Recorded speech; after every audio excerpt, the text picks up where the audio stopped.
Oh boy. It's happening.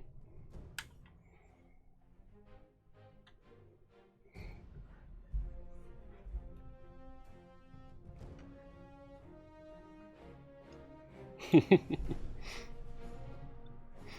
mean, I could transition right now, but it just feels appropriate to let the countdown go. It's all about the anticipation.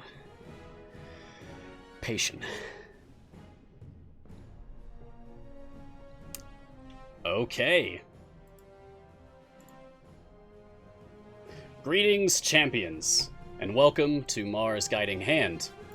I'm Mars, and this is Idle Champions of the Forgotten Realms, a free-to-play officially licensed Dungeons & Dragons formation strategy game from Codename Entertainment.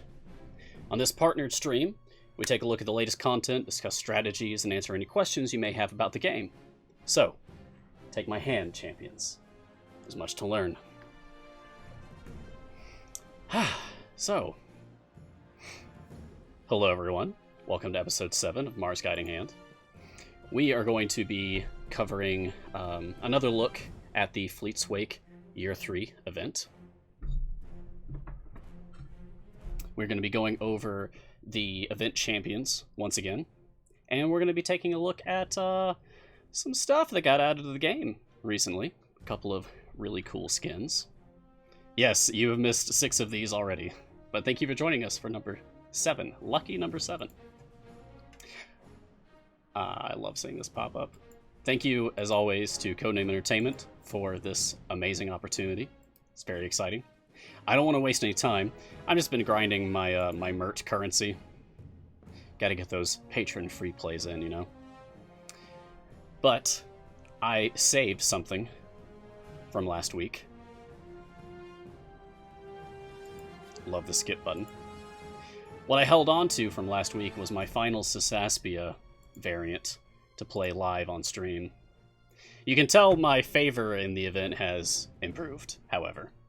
I think I had something like E9 favor last week. Maybe. But now I'm up to E26, so this is going to be easy. Okay, let me set this up and then we'll start talking. Oh gosh. They're fast! Everything's so much faster. There is a code this week. Thank you for asking. I know I have a bit of a reputation in this community. I can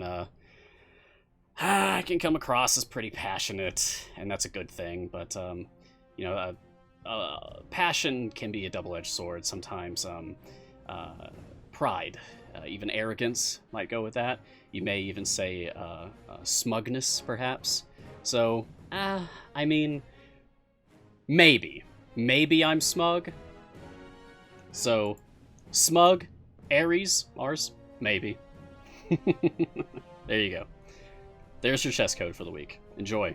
Hope you get something good. Let me know what you get. Way too much gold on level 1. I know. Yeah, this is what happens when you have too strong of a team and you're able to push very hard. Okay. So, we're going to be taking a look at Sysaspia, so I want to familiar leveling her up for us. And... oh, the code's up there. It's there. In fact, stick around. May have something else for you.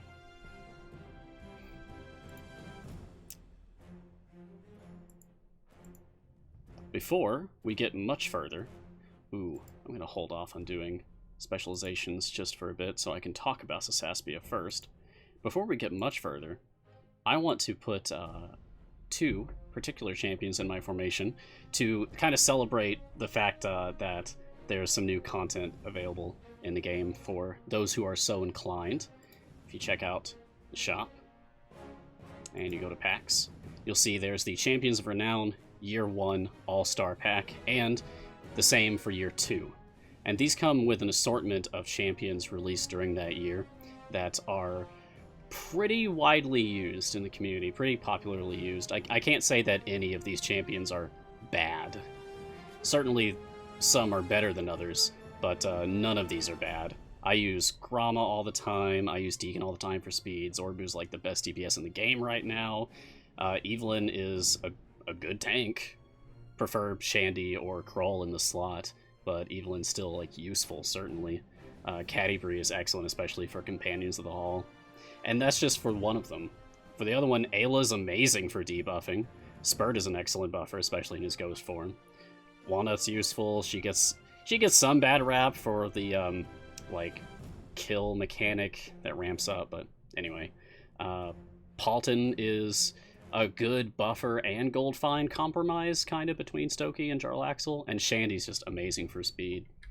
C&E was kind enough to hook me up with, oh geez, the skins for the characters specifically, so we can show them off on stream today. Thank you.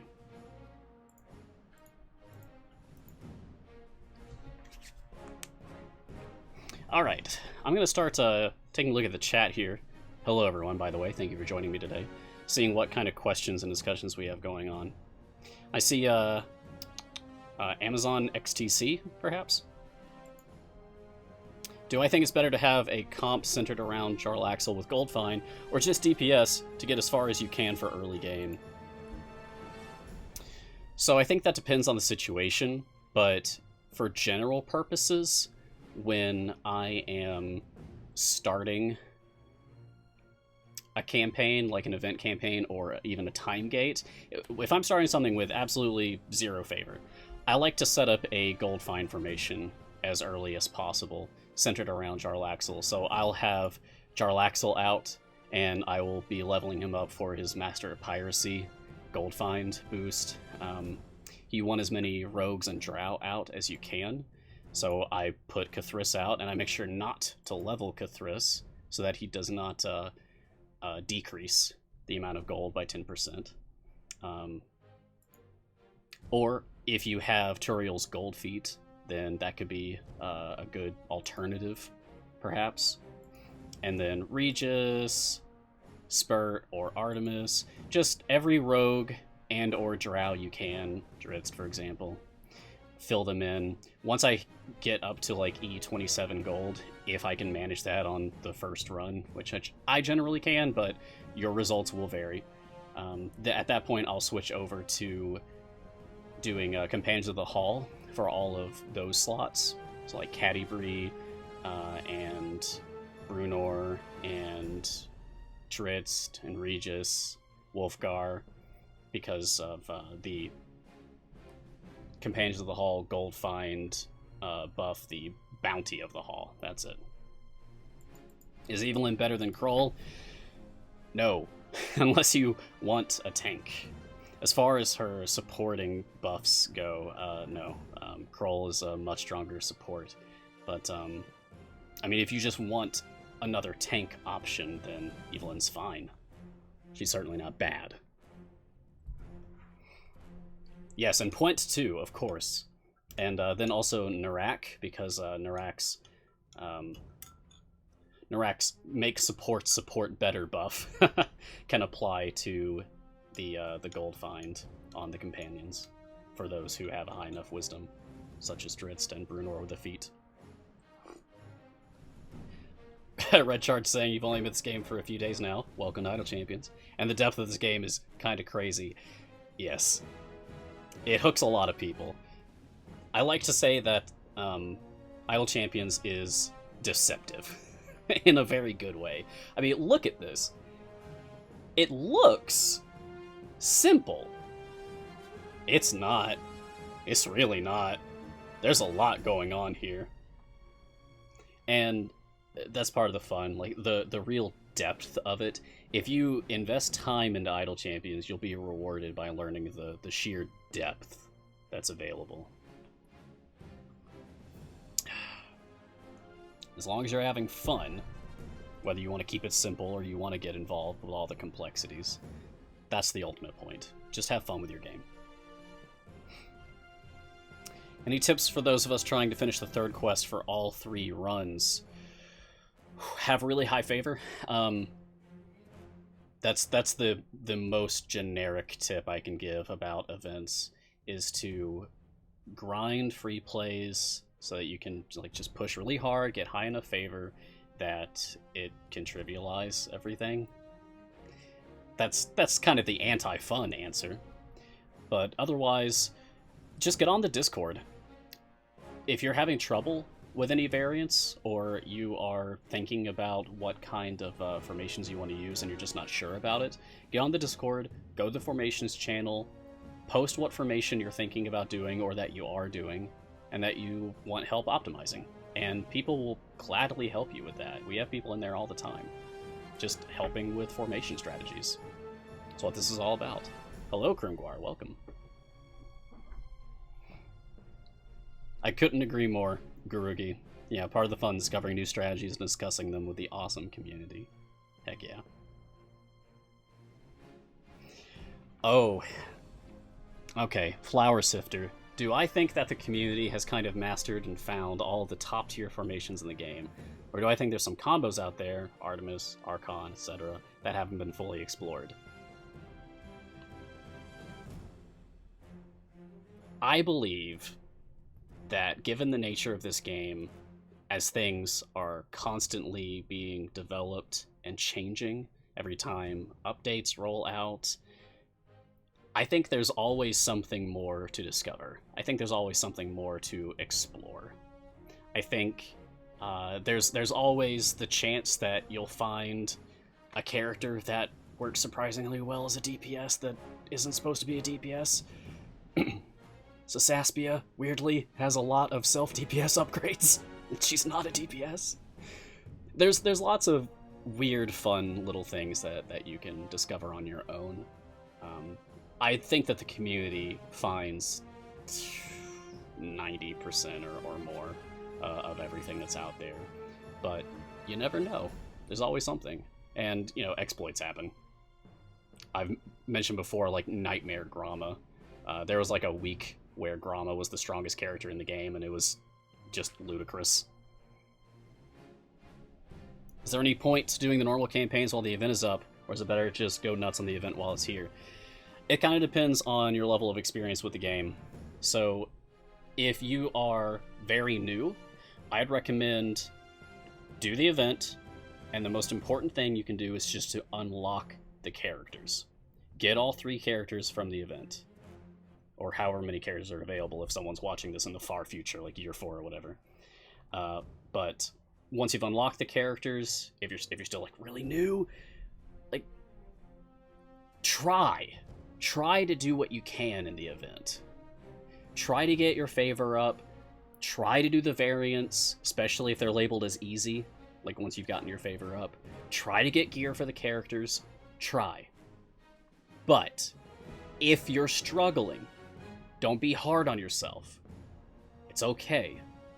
It's okay to go back to the permanent campaigns and do something more familiar, something less stressful.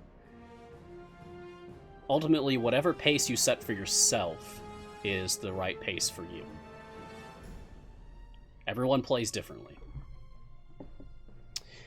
People are asking, what's in the cup today?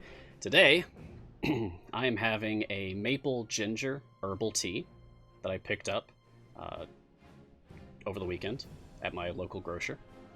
And there is local honey in it, as well as a splash of aloe vera beverage. I see I have a burn in my throat from last week. I think I mentioned having a very sore throat last week on the stream, and turns out I very badly burned my throat. That was the source of the pain. So I've been drinking aloe beverages, and it has been soothing my pain. I can just splash it into whatever I'm drinking, and it's fantastic.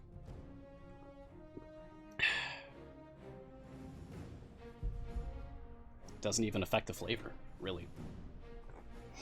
Yeah, it's been really bad. The burn was very bad, but I'm doing okay. Much better than a few days ago, that's for sure. I see a question asking when to start patrons. Right away or after finishing all campaigns or unlocking all global fortune improvements? Blessings, you mean? Maybe? Anyway, when to start patrons. Earlier the better. You don't have to do variants. You don't have to do the patron variants. You can just do the patron free plays. The earlier you can unlock the patrons, the sooner you can start purchasing their weekly time gate pieces available. Get these time gate pieces. You'll be able to unlock characters faster and gear them up.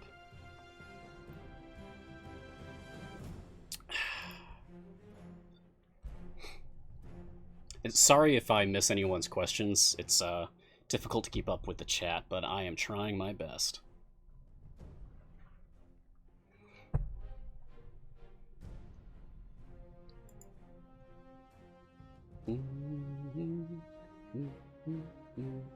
Will click damage ever be a viable strategy? Yeah, for veteran players it often is. I can get through my event-free plays up to, like, I don't know, 200, like stage 200, without using any champions, just familiars. Well, I guess the Kraken boss fight, I would need people out in the field. Speaking of having people out in the field, let's put some other folks out. Who do I want to use? Common ad, I have not saved up chests for the stream. Look at my pitiful inventory. I have enough for 1 gold chest or 10 silvers. I have 1 silver on hand. I have not saved up chests, and I wish I had, because yesterday morning, just yesterday morning, I pulled the slot 5 shiny for Tyrell from casually opening a single silver chest. Just one. Just one. Like, it was just like this. Just opening a single chest, and it was right there. Silver. Shiny. Yeah. I wish I had saved it up. Unfortunately, it's a lot of work to save up like 1,000 chests in just a week. Are there any plans to have more than 1 concurrent runs happening at once? Look forward to Modron Automation, an upcoming feature that was announced for the like New Year's Day dev blog on the website of the game. So look forward to news about that.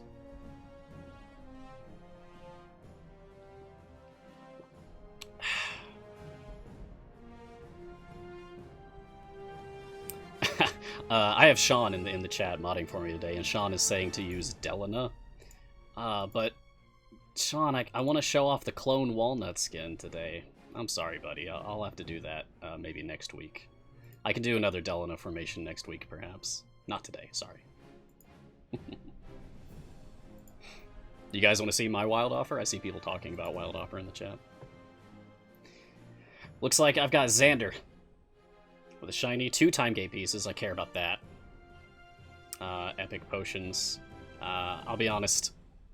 The epic potions don't really do anything for me unless it's speed. I get excited over speed potions. Speed potions, time gate pieces, shinies, golden epics, familiars, and skins. That's what I get excited about.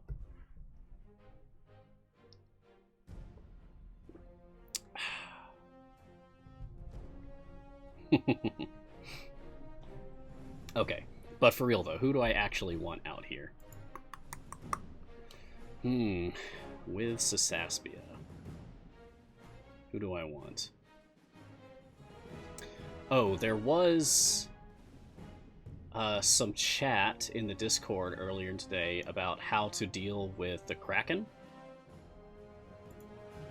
And my advice was to use champions that have huge multi-hit ultimates, just like you just saw with Walnuts going across the screen there. So I'm going to put out some... You know what? I'm going to take Grama for her wall as well. Her wall ultimate. That'll be useful.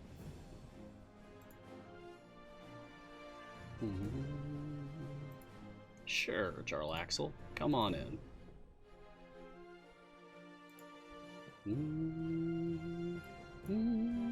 I'll take Dadius for his Magic Missile ultimate. I'm going to take this familiar off. This is not going to be an optimal formation. My click damage alone is going to be enough to clear this variant if I choose to invest in that. Oh, before we level anyone else, how about we actually look at what we're doing? So this is the 3rd variant for Sasaspia for Fleet's Wake Year 3. And in this variant, we are searching for missing ships during Fleet's Wake and Waterdeep while Sasaspia tests her newest Spore recipe. Sasaspia starts out in the formation and cannot be moved, removed, or swapped. So she is permanently locked in the position that you see her in the dead center of the formation here. Enemies move faster and deal more damage unless they are affected by Sasaspia's spores. So, seeing as how I want her spores to go out as fast as possible so that we can actually kill monsters, I am going to take her Spreading Spores middle specialization, which causes her Halo Spores to generate a new spore every 3 seconds, so it's faster than normal, and it increases her maximum reserve. I'm also doing this so that I can attempt to pick up Sasaspia's achievement on this run. So the only thing I have left to do for the event, really, is this variant I'm currently in, and picking up Sasaspia's personal achievement, Supreme Spores. Use Sasaspia's ultimate with 40 or more spores infecting her enemies. I did this on another account just a couple days ago, and it was pretty easy. So it's not going to be hard to show that off on stream, I hope. It's really all about just setting up tanks and Sasaspia, healers and shielders kind of optionally, waiting for enemies to stack up on your tank line, and then use Sasaspia's ultimate after you know for sure that there are 40 or more enemies infected by her spores. You have not missed Hitch, as Sean and Garwar are both saying in the chat right now. If you're looking to unlock Hitch, who is a swap for Delana in slot 8, all you need to do, go to your main menu and click on Newsletter here. I think if I clicked on this, it would actually show my email, so I'm not going to do that. But you put your email in there and you'll get Hitch. You have to give it a minute to process, like maybe a day at the most. But you will get an email saying, congratulations, here's Hitch. Do you guys like my hat, by the way? Back around... Whoa, my hair. Jeez. What is happening there? Anyway, back around the holiday season, C&E sent me this hat, but the D&D logo on it was just black, so it was really hard to see against the black hat. So I used a silver paint pen to go over it. Looks much better now. Really pops. Flonny's asking, if you're a new player, what heroes do you prioritize in time gates? Ooh, boy. Well, if we take a look at time gates, you can actually use a built-in mechanic in the game now, which is to see the popularity of champions. Most popular champions in time gates. We have Catti, we have Ayla, we have Korth, Zorbu, of course, Narak, Walnut, Crowell, Keelek. Yeah, all these are good. So you can check that. But if you want, like my personal opinion, speed champions are important. You don't have many tank options as a brand new player because you have Nayeli in slot 3, and that's great. But then you're waiting a while before you have like Tyrell. You just don't have many tank options. Archon is slot 12. So my general advice is to pick up a good tank as like your very first time gate champion, and then start picking up speed champions like Shandy or Deacon or Sentry. But I would probably even prioritize Crowell over all of those. Yeah. Yeah, as Garwar is saying, Ayla or Grama.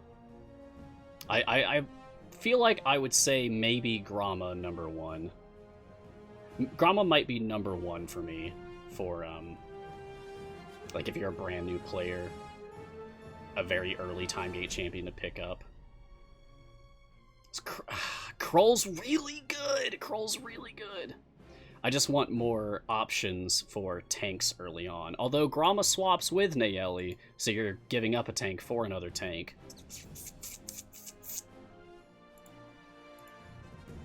You can at least get Ayla in slot 9. That's a slot earlier than you get Tyrell. And Ayla is extremely good. Not only is she a tank, she's a support. She has an excellent debuff, and it doesn't really matter where you put her in the formation.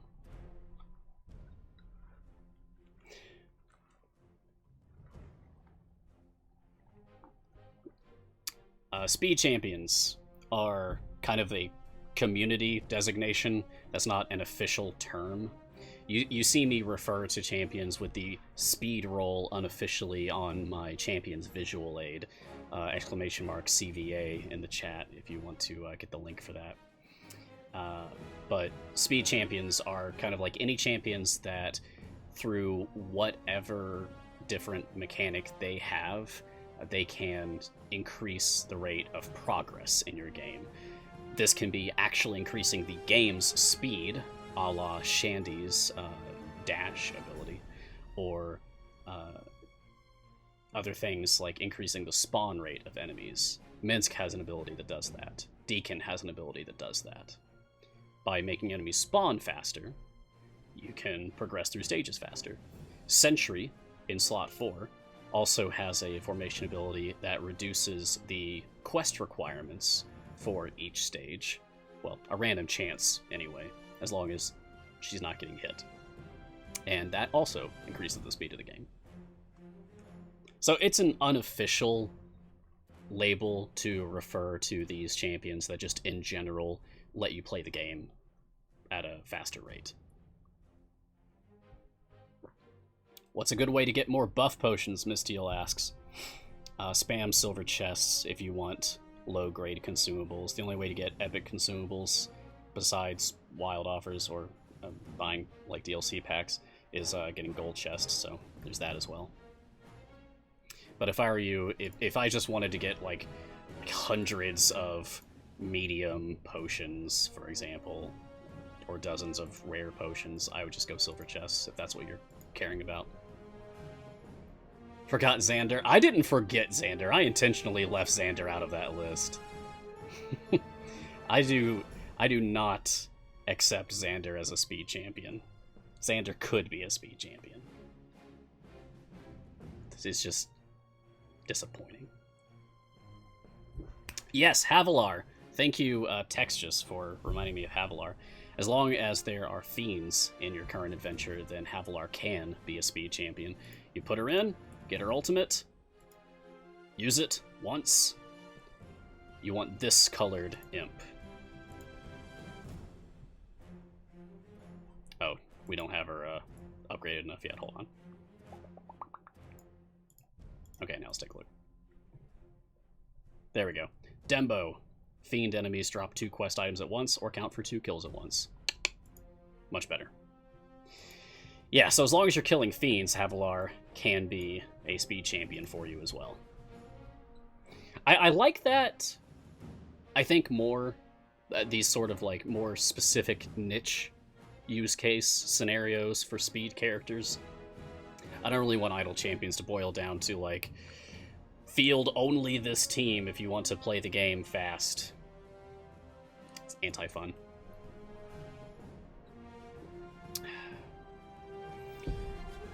Flonny's asking, which campaign and level do I suggest is best for pushing deep? Different people have different opinions on that.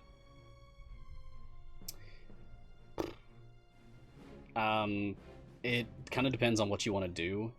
If you are a Minsk DPS player, for example, like if you just like using Minsk as your preferred DPS, then your choice of specialization for Minsk, his favorite enemy, is going to be absolutely crucial for deciding where you go to do a deep push for favor.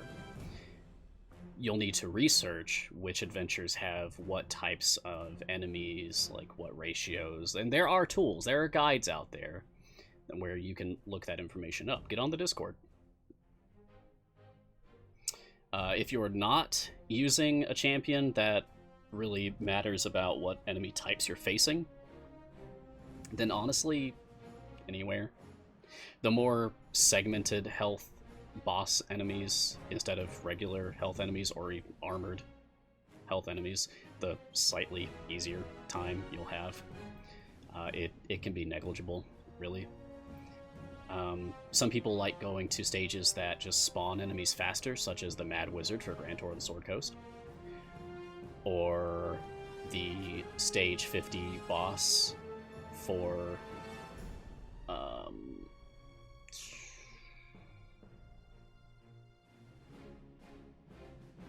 help me out here. It's that one Tomb of Annihilation map.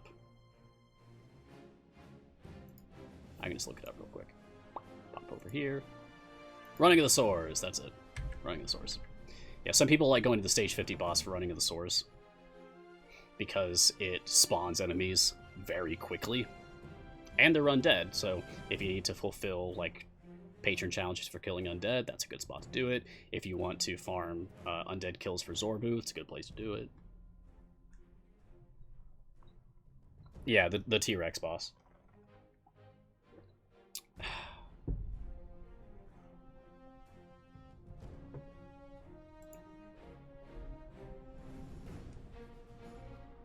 What specialization should Minsk use for Mad Wizard farming corn rolls?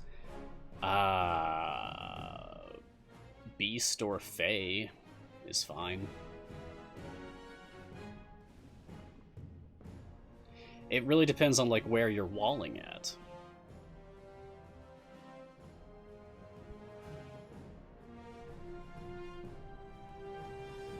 Hello. Mela Aniani? Was hard to say. Welcome. Heal Me Hot's asking, what does it mean I need 2,000 loot levels to unlock the first patron? It means... See this dagger that I have on Makos here? It's level 1,322. Might be a bad example. Let me go to Evylyn instead. He has a level 30 item here. Okay, so add all of your item levels on every single item for every single character you have. And once it's 2,000 or higher, then that patron will like you. That is how you fulfill that requirement. It doesn't really take long.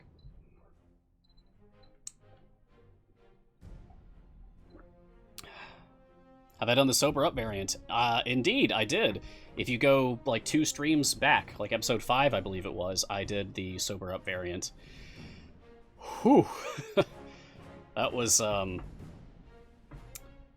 rough. That was slow going. When I did it, the option to use bounties to fast forward through the debuff was bugged, like it wasn't working. So I used 2 just to test it, and since it wasn't working, I didn't use any more. So it was just a slog. It was just a hard grind to get through the rest of that. But we got through it, and it was fine. It can certainly be a tough one, though. You'll end up with something over 500 stacks by the end of it.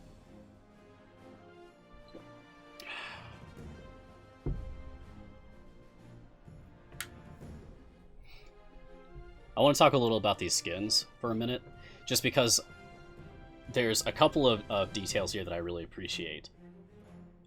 Between the two, I really like this Evylyn skin. I feel like this is just going to be my Evylyn from now on, and honestly my Walnut from now on too. What's so cool about this to me is that her weapon changes. Not just like her look, like she's a construct, sure, but instead of using an axe, she has her sword, and I love that detail. I love that attention to detail that they gave her sword. That is so cool. I want more skins that change things like that. Like Jarlaxle's got his balloon sword. We can't switch to Bruno right now, but one of Bruno's skins is Pirate Bruno, and he has like a hook instead of an axe.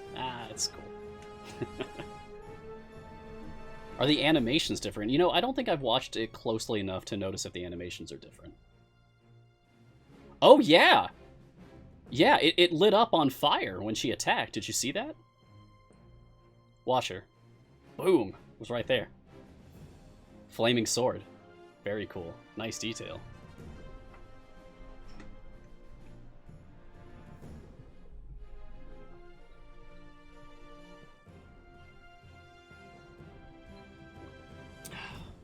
Oh, thank you, Iltacine. Thank you for the kind words.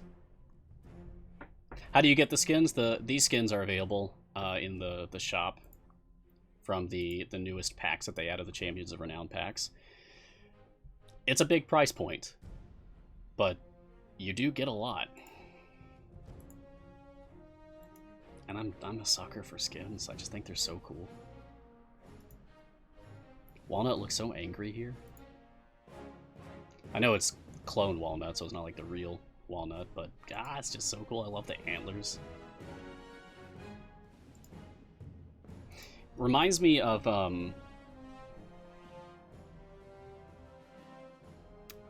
like Fire Lord Ozai from Avatar. Yeah, that's a cool outfit. Yes, Wolfnut also looks extremely cool.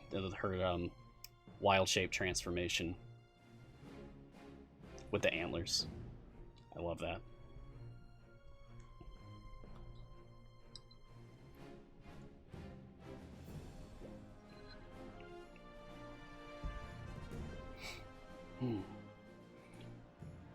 More Faters asking, any tips on event favor conversion? Should you convert to the highest one or the one you need most? Different strokes. So I'm at the point where I just throw everything into Torn. So I'm past the point where it really matters for me. I have all blessings and all campaigns, whatever. If you are still working on your permanent campaigns, if you're still working on progressing through your permanent campaigns, then you want to gauge how important it is for you to be converting into each one. Like which blessings you have left to gain in each. Tier 1 blessing is equally important in all 4. It's the ×2 damage buff globally. But then the global blessings differ in each. Gem Hunter, you want to get this as early as possible. Start Strong, you want to get this as early as possible, but that takes some investment if you're new to get all the way up to getting Start Strong to Tier 4 global. Whereas Kelemvor, you want Tier 2 for Kelemvor, because it'll increase the rate by which you can progress through your event campaign favor grind. You want the Tier 3, because you'll get more gold chest. You'll be able to gear up your champions with stronger gear faster. Why am I not using Sentry? I just don't feel like it. I just don't feel like it. I just don't feel like it. I can use Sentry. Would you like me to use Sentry? We can put her out.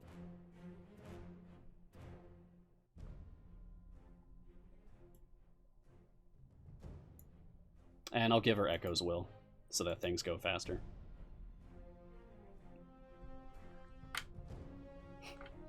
If anyone has requests for champions that they'd like to see on the field, please just tell me. We are forced to use Sasaspia here, and I am showing off the new Evylyn and Walnut skins today, so I want to keep them out. But otherwise, I'm open to any requests or suggestions. No problems. You want Benwyn? Sure. Okay, Death-a-One, you get Benwyn. I rarely use Benwyn, but I love this skin. Petrified Benwyn with Xanathar's eye on the spear. It's really cool. It's good skin.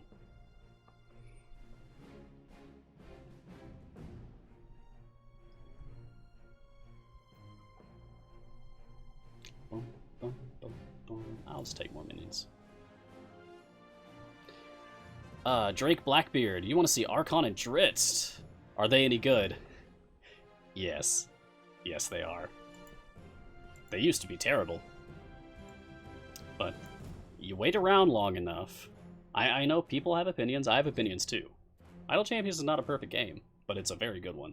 And if you wait around long enough, things that you don't like, I mean, things get better. Look at how far the game has come today compared to how it started. Things are very different.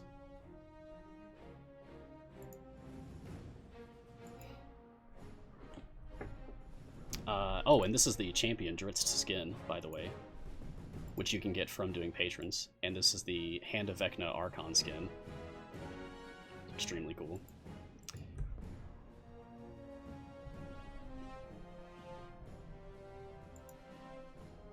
What's the best free play to farm Tiamat's favor? Ooh, Helton Osborne. You don't really have many options right now. I would just go with the first one. You don't really have many options to pick from at the moment. Perhaps in a future update with more Avernus adventures, opinions will change. But I don't really have a favorite. Where'd I get the Dragon and Beholder familiars? I believe the Pseudo-Dragon, Fairy Dragon, Gazer are retired? I think they're retired now. So you had to get them once upon a time when they were available before they were retired. But also, familiars that you don't have will occasionally show up in wild offers, even the retired ones. Oh, and then of course there's Iris, which was a familiar from the Founders Pack 1, which was also a retired DLC pack now.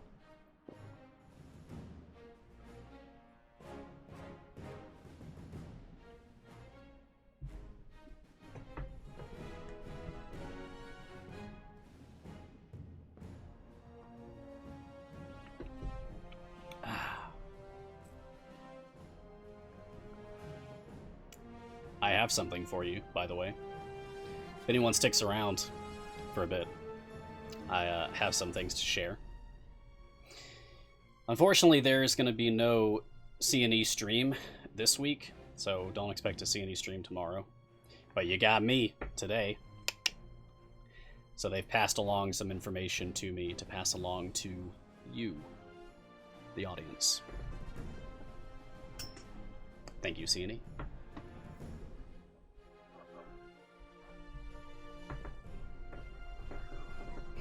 Yes, I have spoilers. Not huge spoilers, but spoilers. Alright. I did not really get the chance to go over Sasaspia in detail last week. We went over Black Viper. We went over Zorbu. We didn't really get a chance to go over Sasaspia because I was unlocking Sasaspia last week. So let's talk about her this time. Sasaspia, the Yuan-Ti Pureblood Druid, neutral evil, healing and support role. An outcast even from her home city of Omu on Chult, Sasaspia does not seek wealth or glory for herself. Instead, she wishes only to hone her powers, and anyone or anything that gets in her way will learn that she has already made great strides toward doing so. A reluctant ally, she joins the champions solely because they are a means to an end, an endless stream of foes on which to unleash and perfect her sinister machinations. It's a really good bio. Alright. Sasaspia starts off with her key ability, Halo of Spores. She's surrounded by a torus of necrotic spores. Every second, one of the spores shoots out and attaches itself to an enemy that's near the formation. When enemies are damaged, they will take additional damage over 5 seconds for each spore affecting them. However, normal enemies can only be affected by 1 spore. Bosses can be affected by up to 4 spores.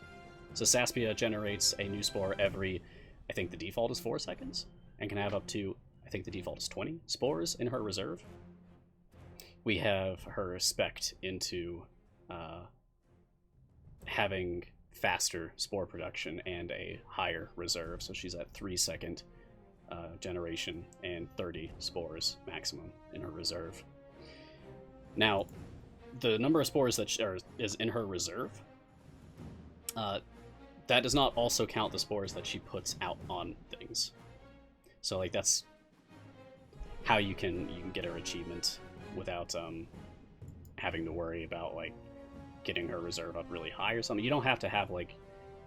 It's not like you have to have her reserve at 40 or anything like that to do this. You just need 40 enemies infected by spores. Or, like, 36 enemies and 4 on a boss. But that only work in, like, specific boss fights that spawn enemies. Like the Kraken. Anyway.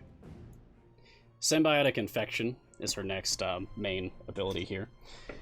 Sasaspia uses her reserve of necrotic spores to empower a subtle infection she maintains upon her companions, goading them forward and hopefully assisting her in her own selfish goals.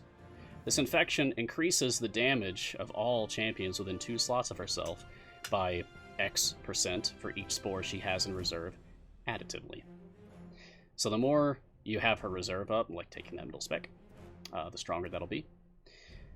The key positioning for Sysaspia is to be within 2 slots of everyone that matters. She has a healing ability that we'll talk about in a second too, and that is also up to 2 steps away. Her support ability is up to 2 steps away. So just make sure that she's within 2 steps of the people that you care about for the formation using her. She's pretty easy to place. Don't worry too much about exactly where you're placing her. Symbiotic Healing. Sysaspia's Subtle Infection heals damaged champions within 2 slots of herself for X per second for each spore she has in reserve, additively.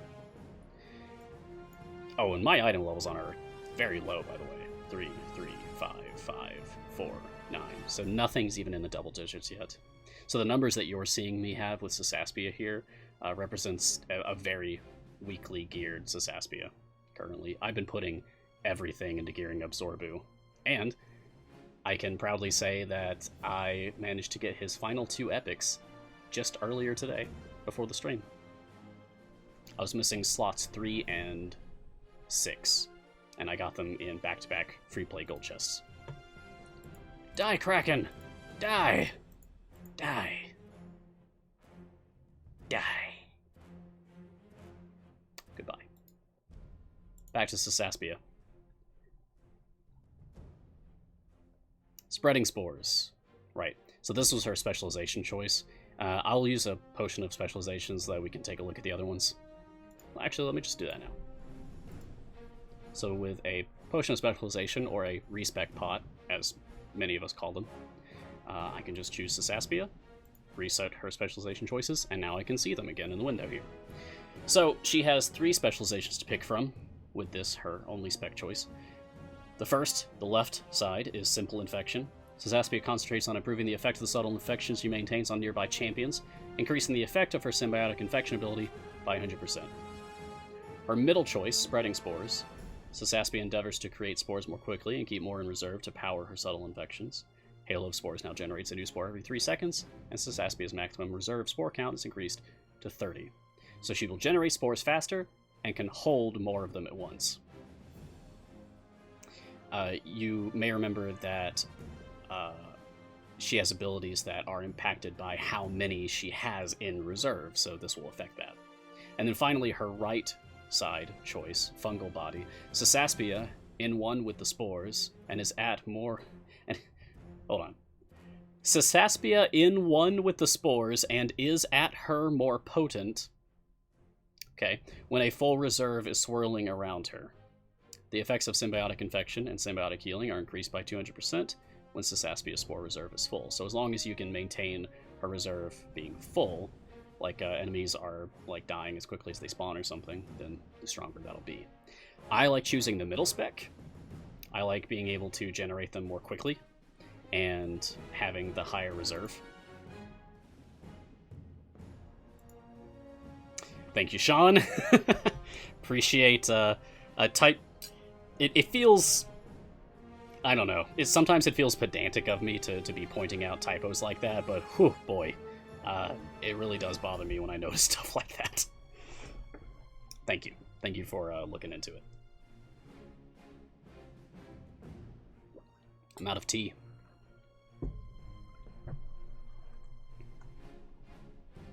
Water instead. Also with a splash of aloe in it. It really does help. Me, anyway. Your results may vary.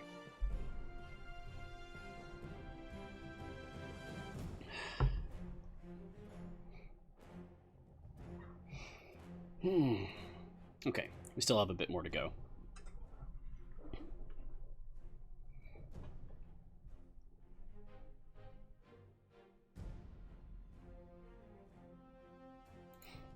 Let's talk about Sysaspia's ultimate. Where are you?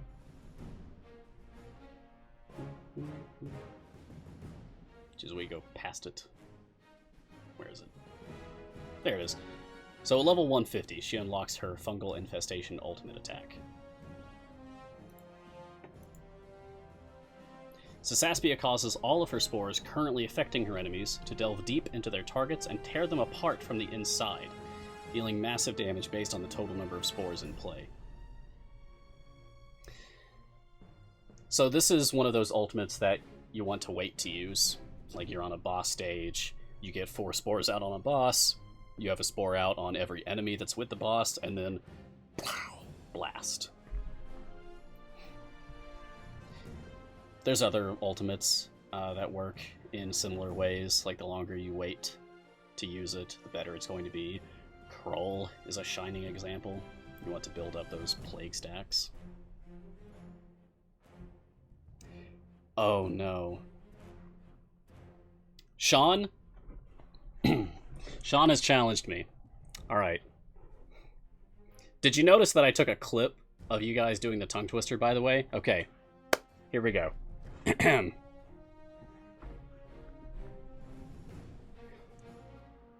Sasaspia sells seashells by the seashore of the Seychelles. The shells she sells are surely seashells, of that I'm sure.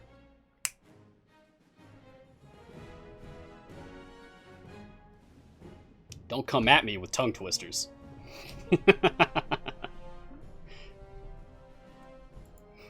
You know, I practice vocal exercises before I stream. Red leather, yellow leather, that kind of thing. Anyway. Thanks, guys. I appreciate it. Appreciate the the kind words there. I like words. I like talking, but you all know that.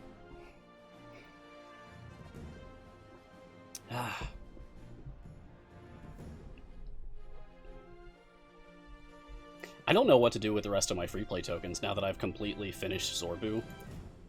I was prepared just to spend every single thing on this event on my Zorbu runs, but I'm almost at enough to do another free play, and I'll probably do Sasaspia. Because I'm at least going to use Sasaspia more than I'll use Black Viper. Of that, I'm sure.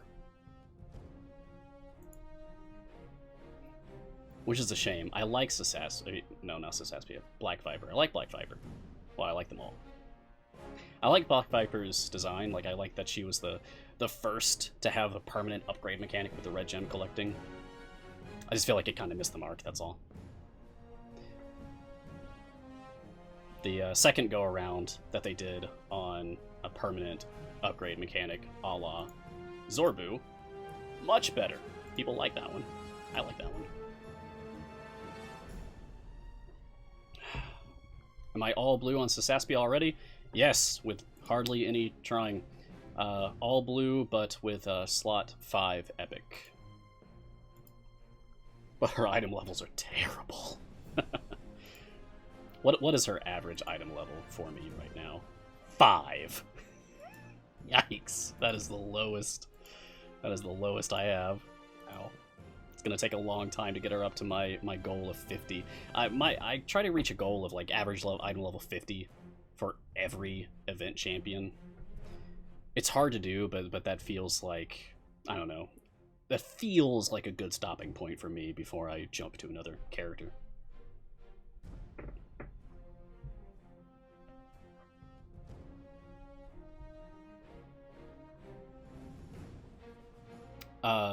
No, I really don't have any contracts. Like, I'll show you my inventory.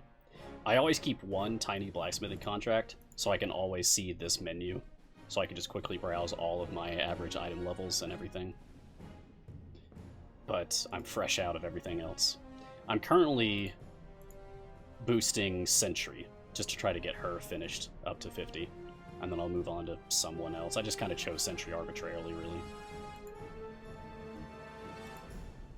Let me put some more levels out. Bum, bum, bum, bum.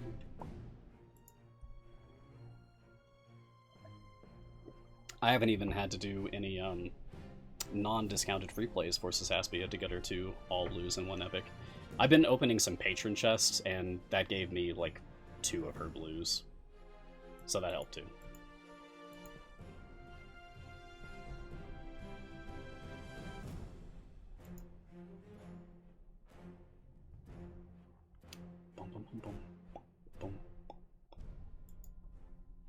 Is there a way to read the flavor text from the lower level items? Yes. Through the Collections tab. If you are using this classic UI.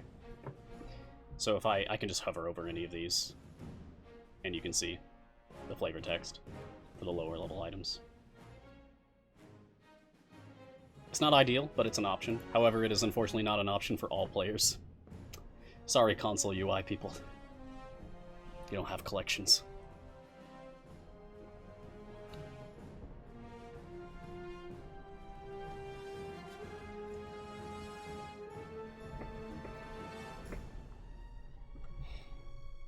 Well, more Fader, Artemis is a very special case. Especially, like, Artemis observing off of, like, Archon usurping Sasaspia's heal can be bonkers. Some people have posted screenshots showing that Artemis can get, like, the biggest shield in the game. That's a weird one. That's one of those things that delights me about the game, is when we find weird things like that. Like, oh, Artemis can be a tank because of all the shields and heals. That's weird. That's weird. Like, he doesn't have any tanking mechanics, so I wouldn't actually use him for a tank. Like, he doesn't have, like, the bigger buff if more enemies are attacking me, the tank ability that many of the tanks have. But it is really weird.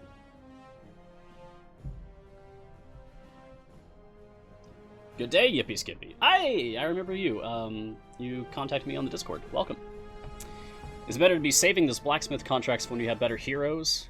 What's the point when you would start using them as a newish player? Okay. Blacksmith contract usage 101. First, only ever on event champions. 2, I would prioritize popular supports and DPS champions over others, and I would prioritize supports over DPS. So, for example, Zorbu, extremely good DPS right now. Definitely safe to use blacksmith contracts on him. Don't use them on characters like Makos, because you will just keep getting regular silver and gold chests for item levels for the non-event characters, and you'll end up with just crazy levels. Like here, Minsk has 1,184 compared to Walnut, who has like 55 on something. Always better to use your blacksmith contracts on event champions, and in my opinion, better to spread them out. You never know how the meta is going to shift. You never know how the game's going to update and things will change. This feels like the 4th time I've brought this up. It just keeps coming up. I've put a lot of blacksmithing contracts onto Frida. A lot. And now I rarely use her. So, learn from my misfortune. Spread them out. My go-to these days is to try to get every event champion up to an average item level of 50, if I can. Because then everyone's roughly equal, and it doesn't really matter how things change. I'll just adapt. Oh, I'm definitely looking forward to the Year 1 update Part 2. Absolutely. I'm glad that you're happy to learn from my mistakes, Yippee.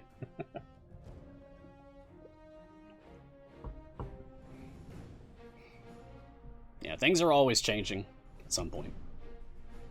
Like when the tanking update landed, huge shifts in the meta. That was a fun time, watching everyone scramble to figure out what was good now.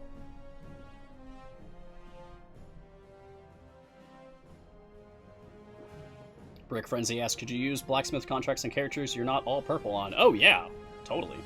All item levels matter. All of them. All of them. You're not going to lose out on item levels by upgrading things before you get the epic in that slot. Use them. You won't lose out on anything when they upgrade.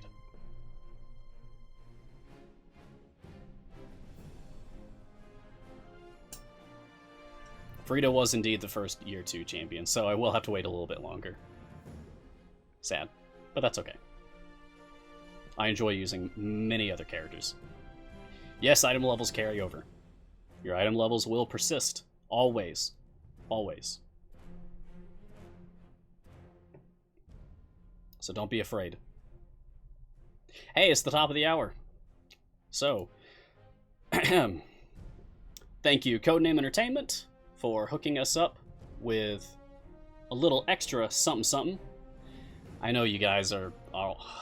there's always people putting up the Reddit threads or posting the Discord to say, like, oh, here's the chest codes, here's the chest codes. Like, as soon as they become available. You didn't know I had another one. So, there you go. Thank you, CNE. I asked for a second code for you all this week because we weren't going to have the CNE stream tomorrow, and they said yes. So, you're welcome.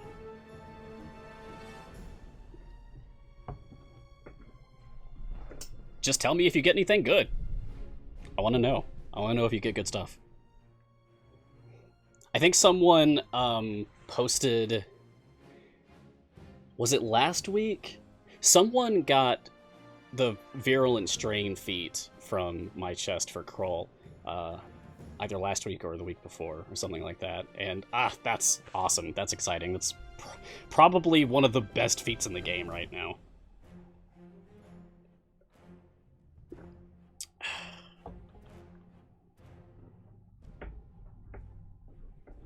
Both of my chests gave you upgrades, Dex. That's fantastic. Congrats. And Orca, you got a feat for Zorbu. Excellent. I'm glad. I hope that these things help you all. I'm going to go ahead and grab my own. First, let me purchase a gold chest. I'm still hunting feats. Still hunting feats. Now then.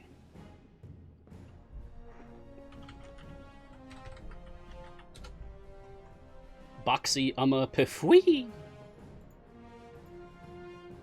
And Smug. Aries. Maybe? This thing is, it's really funny that I'm Mars, and my first code this week had Aries in the phrase. Hilarious. Alright, let's see what I get. Nope.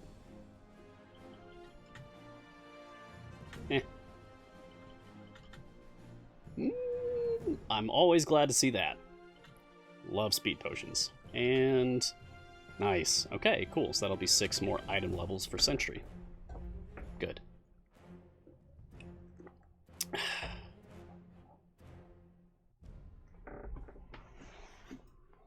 Yeah, NJ, go ahead and open your chests. If you're gonna be waiting a long while. Yeah. It took us a long time to get Dragon Bait. I would assume it's going to be longer still to get the next Evergreen, so go ahead and open your gold chests. I wouldn't hold on to them. If it weren't for the fact that feats exist now, I might say to hold on to them.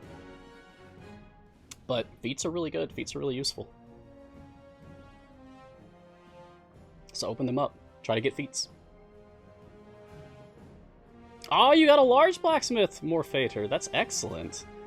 Use it on someone good. I hope it helps you. Good luck unlocking Dragon Bait, Glacier. You can watch my attempt. I tried using a Delana DPS formation and almost made it. I should say I tried using a Delana formation and denying myself the use of Crowell. As soon as I switched to Crowell, I was able to blast 50 more stages easily. Crowell too strong, nerf Crowell.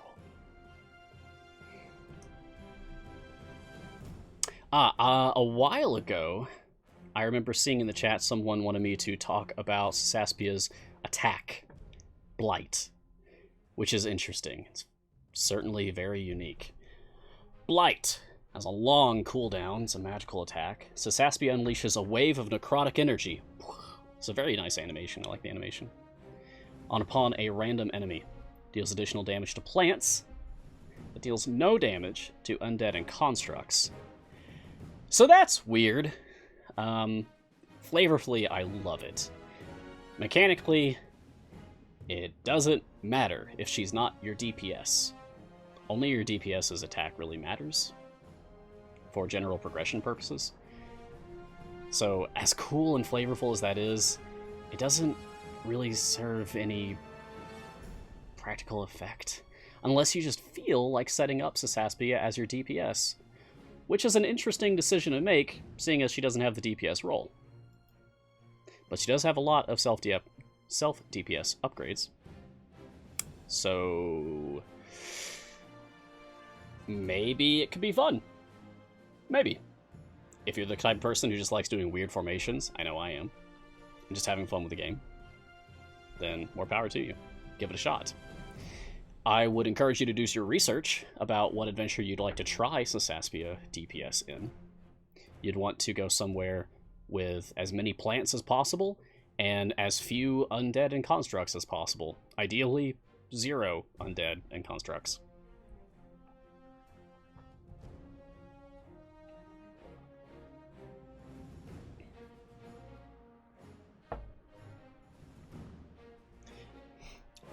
But Radical X, I like all-purpose super secret DPS. I like my weird DPS choices.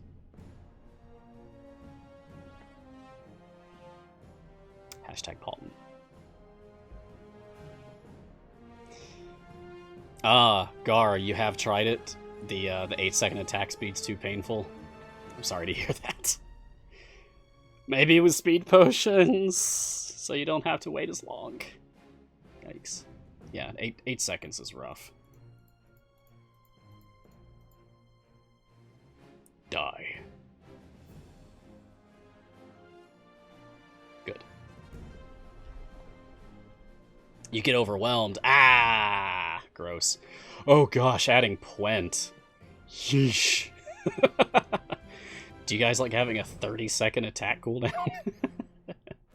Or however high that is? It'd be ludicrous, I'm sure. Something huge. Oh, hey, there's the Rip Cube. I added something to our rotation.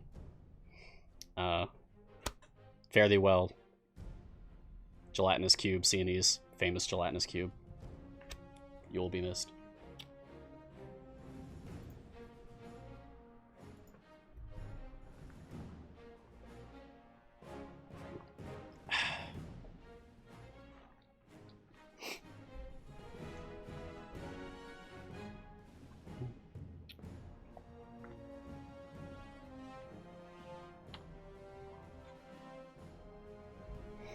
Once I get past the 175 goal, I'm going to shift some things around in the formation so that I can aim at getting Sasaspia's achievement before I finish this. I may just stay in this adventure for the whole stream, because I would still like to show off like a specific anti-Kraken formation, as that was something being talked about in the Discord earlier today. Dyrad Parker asking, how good is Puent exactly? You tried in a Necron formation with minimal success. Puent's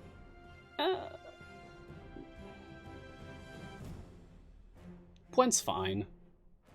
Puent's not overpowered like some characters are, but neither is Puent really underpowered either. I feel like Puent is kind of slots into like the nice middle range of usability where I feel like all champions really should be for the purpose of a healthy, balanced game.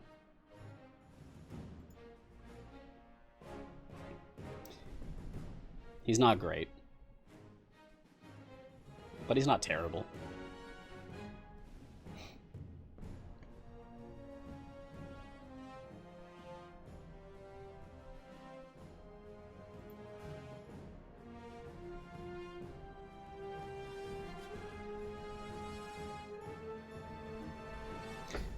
Where Bison, I agree. Puent is someone to keep an eye on as more champions are released. Anyone who has like interesting, weird, basic attack mechanics, like Sasaspia. It's something to consider Puent every time we see a champion rollout that has some weird attack. And Puent does have some Companions of the Hall synergy already. Put Puent next to any member of the Companions of the Hall to increase the Bounty of the Hall gold find bonus.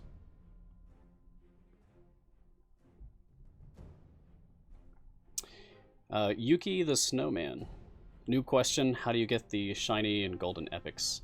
Well, shiny items have like a 1 in 1,000 chance of dropping from any chest that drops equipment. Silver chests are optimal if you're shiny farming. But you want gold chests for getting epics, so it's kind of a... There's different strategies about how to approach that. There's also potions of polish. I don't have a potion of polish on me to show you, but you can, on rare occasions, through like anniversary events or whatever other special things, or from patrons. That's something I can actually show you. I can go to the patron shop. Each patron has 1 potion of polish that you can purchase. Use the potion of polish to upgrade a random loot item from a random champion from its normal version to its shiny version. Golden epics you can typically only get from purchases, like this wild offer. If I purchase this wild offer, I would get the Ornate Dagger Golden Epic for Xander. I'm not going to, but I could. You can also, very rarely, but it has happened, you can get some Golden Epics for other characters. I forget which one it was. One of these, was it this one? One of these came from an event in-game from Minsk. There was Dawnar's Golden Epic. Yeah, for Kronar. This was from the weekly C-Team challenges, which was like a 3-month-long sort of meta event that happened last year.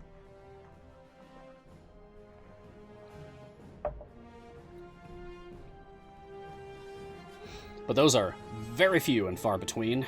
Yeah, I think that's correct, Garwar. Those are very few and far between. So I wouldn't bet on those for like consistently getting golden epics. You're going to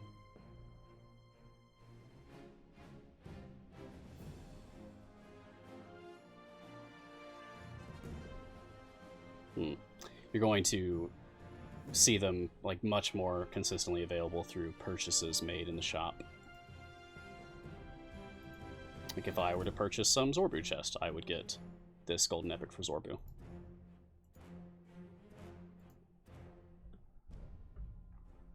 Yeah, Sean, careful. That's why I paused there for a second. I was staring at the chat, trying to process, like, did Sean just tell me a very, very different rate of shiny drop? Okay. Thought I was going crazy there for a moment. No, Sean, don't do it. Alright, we're almost at our 175 mark. And then I'm going to attempt the Sasaspia achievement. It shouldn't take long. By the way, any new players out there, I mentioned this last week, but it bears repeating. Any new players out there who are maybe having trouble with this event, this is like the last week for the event. The event will be ending on this upcoming Monday at 12 p.m. Pacific time. So you have just a few days left to finish unlocking the characters, gearing them up, doing their variants. You don't have to worry about getting their champion-specific achievements, like Sasaspia's achievement, which I'm about to do on the stream in a bit. You can get those at any time, as long as you have the character unlocked.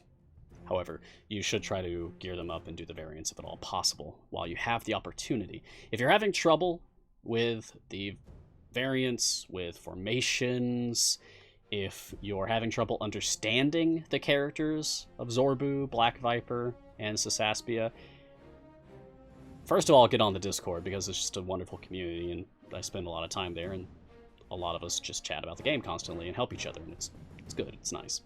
But secondly, go to the official subreddit for the game, reddit.com/r/idlechampions, and you will find right there at the top right now, pinned, I think they still are Garwar's guide to Fleetsway Gear 3, as well as individual guides that Garwar has made for each of the champions for the event, like kind of like 101 guides how to understand these characters. And then also Silisa, very famous person like Garwar, myself. Silisa also has an evaluation up for Sasaspia going into like high-level concerns and strategies about the character and what they think of Sasaspia. And those resources help a lot of people. So if you're not on the Reddit, get on there, look it up. If you're not on the Discord, get on there, talk to us. We're friendly folks, happy to help. Oh, this is a very good question that I'm seeing right here. ASF is asking, what happens to event tokens when the event ends? It's a fun name, by the way. When the event ends, your tokens go away, so use them. Don't let them go to waste. They won't, like, wait for you for next year. You'll reset to 0 next year for the next event. Yeah. So, like, right now I have 2552 tokens. I'm going to be using this on a free play. I try to end each event with as close to 0 tokens as possible. I've probably wasted maybe 10,000 total, ballpark, since I started playing the game. Yeah.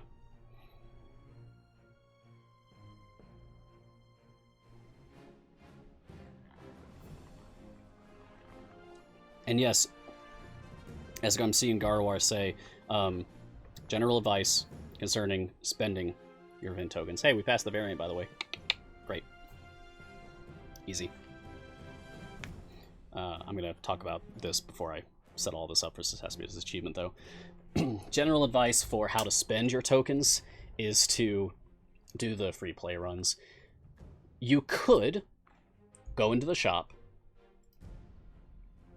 and directly purchase gold event chests for an event champion for 10,000 event tokens each. Or you could do 4 free plays for that same cost. And in the free plays, you have a 1 in 3 chance of getting a gold event chest for that champion. 2 out of 3 chance for a silver chest. And if you do not get a gold event chest for that champion after 3 runs, then on your 4th run, you are guaranteed to get a gold chest for that champion. So for 10,000 tokens, you can either directly purchase a gold event chest for a champion, or afford 4 free plays, and with the worst possible luck, you'll get 3 silver chests and 1 gold chest for that champion, which is objectively more. That's just better, just profit. So do that if you have time. The only time that I would suggest to spend tokens on getting a gold event chest directly from the shop is if you just don't have time. Let's say you're expecting to be away from the game for an extended period, like you're going on a trip. Or it's the last day and there's only 5 minutes left in the event. Oh no! Open up the shop and spend your tokens, because you don't have time to do a free play. Well, you have time to start one. And the game won't kick you out, by the way. If you're still in an adventure, variant, or free play for the event when the event ends, it won't kick you out of it. Time gates will kick you out. Regular events will not. So you can linger in there as long as you like. I have an alternate account that is still currently in a free play for an event from October 2019. Sometimes I check on it. Still in it. I think it's a Century free play. Flani is asking, if I only had money to buy 1 speed champ right now, who would it be?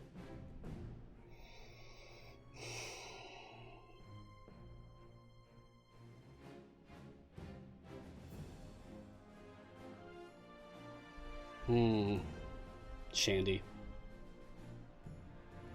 Shandy. Yeah.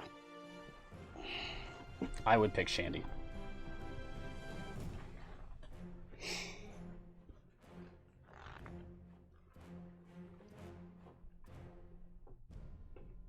I see some color blindness chatter happening right now, which I would echo the desire for colorblind options.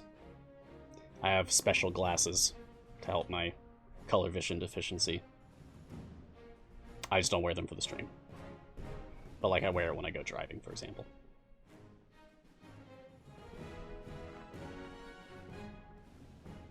And I use software when I'm doing my visual aids to tell me what colors I'm looking at. So, I like colorblind options.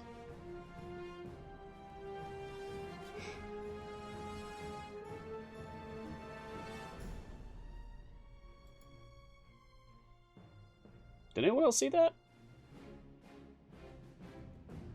Stream just got really weird for a second for me. Hoping it's not overloaded. Oh well. Yeah, you want item levels on Sentry. Sentry works right out of the box, but the better gear you have on Sentry's redshift item, the better her speed ability is going to be. Getting a bit of lag. Oh no! Alright. Sorry everyone. It happens. Everything's fine on my end from what I can tell.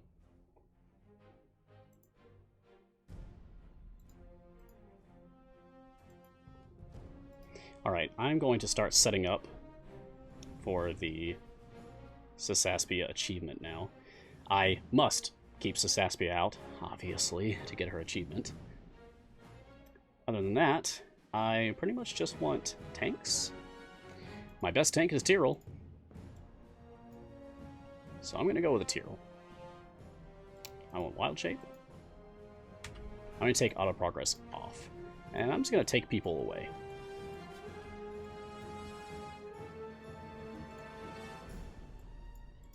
Let's do that. Go away, go away, go away, and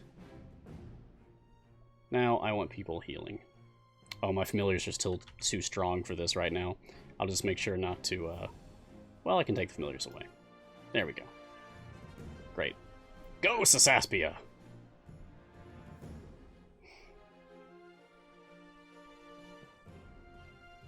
Actually, do I even need Celeste out here?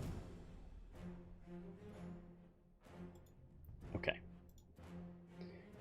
So now I'm going to wait until I see Tyrell's Forces of Good stacks at least 40.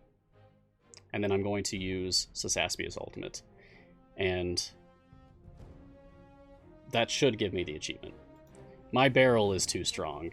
I absolutely agree. Barrel too strong, please nerf. Or please adjust.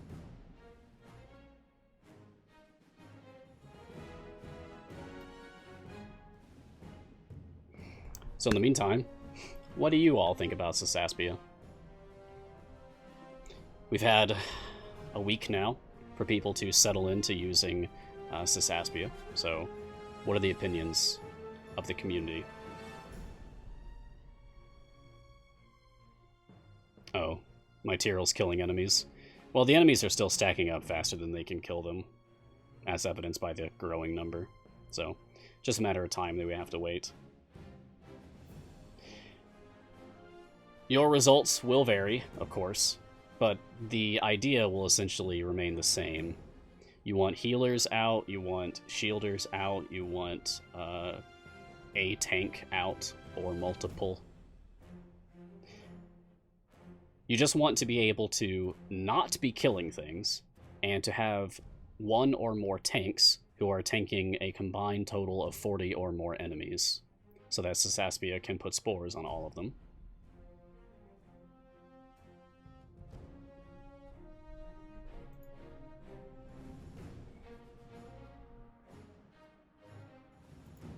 Even overwhelmed, my Tyrell's going to be fine. And I'm going to wait until 50 stacks, just for good measure. Because the enemies are spawning faster than Sasaspia can put out spores. Worst case scenario, I just don't get the timing right. She doesn't have enough spores actively on the enemies that are stacked up on Tyrell. And then I have to use a respec pot to make her ultimate cooldown instantly refresh so that I can try again. No problem. Alright, here we go. Done. Simple as that. So if you're having trouble getting Sasaspia's achievement, that's all you have to do. It's an easy one, once you know what you're doing.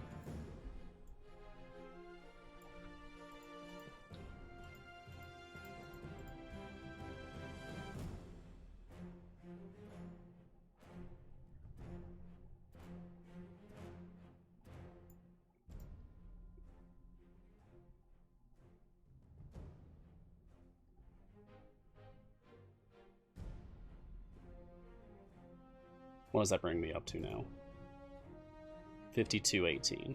Cool.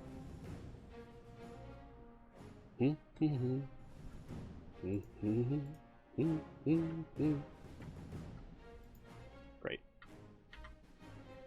Let's get my team back out.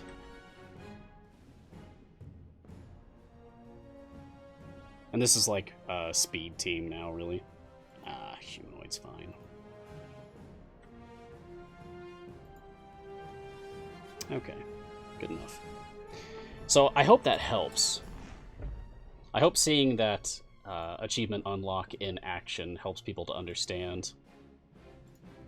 Some people learn better by example, so that's what I hope to do with here. I keep picking up my mug thinking there's tea in it, but there isn't. It's empty. So is my water. Oh no. It's the worst possible fate.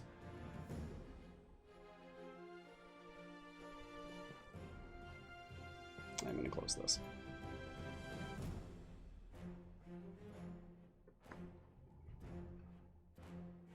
I want to like her, but being in the same slot as Bruno or Deacon Thriss is a tough spot to be.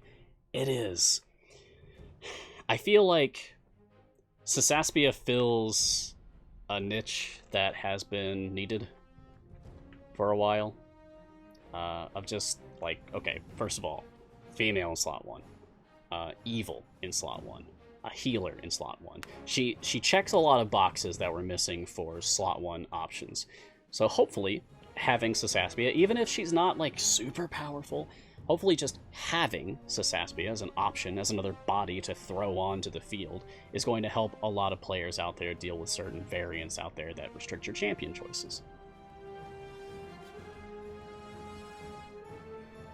I don't see her being universally helpful.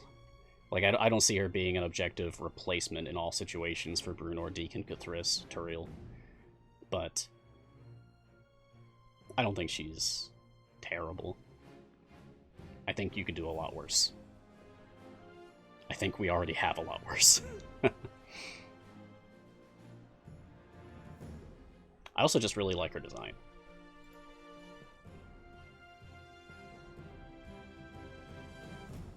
I like that she has this sort of regal yet simple attire.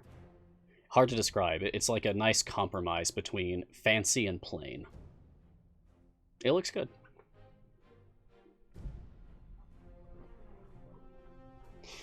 Oh, yeah, that's an excellent point, that she's also available to be used for both current patrons.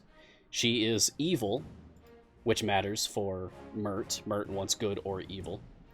And she has a con of 14 or higher, which is what Vajra wants.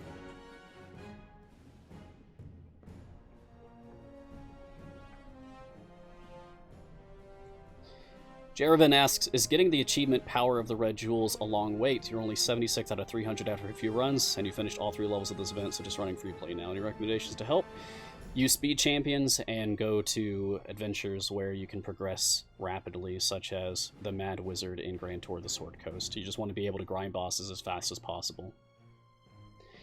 The goal is 300 red gems for that achievement, and that's a pittance compared to the 6,500 ultimate goal for unlocking all of her abilities. That took me like 3 months of using her every day for every run. 300 is dropping the bucket. It won't take you long. Yeah, and you don't have to get it during the event. Like I said earlier, champion-specific achievements do not have to be unlocked while their event is live. They can be done at any time, as long as you own that champion. Death of One saying she looks like a Azaka almost in her attire. Yeah, I feel like that's purposeful, because Azaka is also from Chult. So it would make sense that they might have similar attire, because they're from the same region of the world.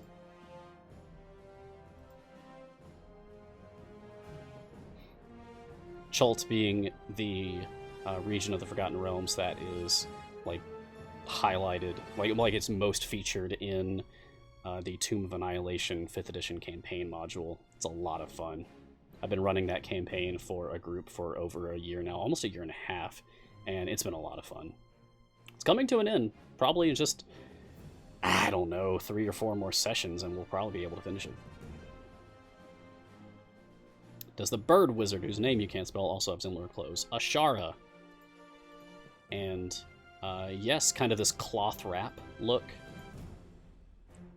For both skins, really. Mm-hmm. I mean, it makes sense, right? Because where they live is very hot and humid. Chult is like a dinosaur and zombie-infested tropical rainforest peninsula. A terrible place to live, really. Yes, Ashara also lives in Chult. Ashara is the leader of the Arakokra of Kersabal. She shows up as an NPC in the Tomb of Annihilation 5th edition campaign module. She's also a playable character in the Tales from Candlekeep Tomb of Annihilation game, alongside Birdsong, Dragonbait, and Artist Simber.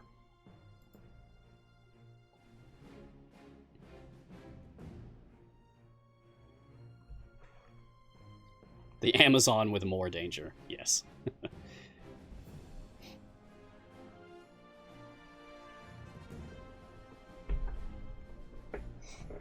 It's in half an hour, 30 minutes left in today's episode. So if anyone has any questions, any general advice, anything you feel like discussing, please just mention it in the chat. We'll talk about it.